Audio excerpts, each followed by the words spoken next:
आरती madam जो allegation आनी अभियोग गुड़ाक अत्यंत गुरुतर बोली कह कहीं कृषक मानकर स्वार्थ बाधा पड़ुची मानकर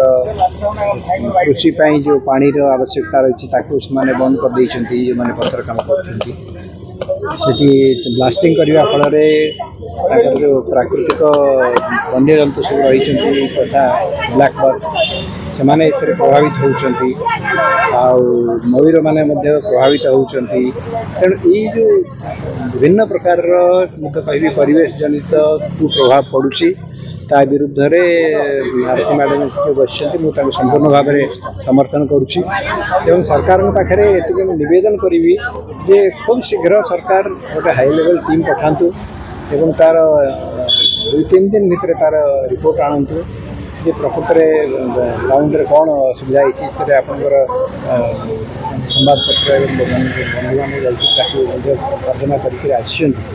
तेणु गोटे एम्पावर्ड कमिटी जाऊ से शीघ्र आलोचना लोक सहित करूँ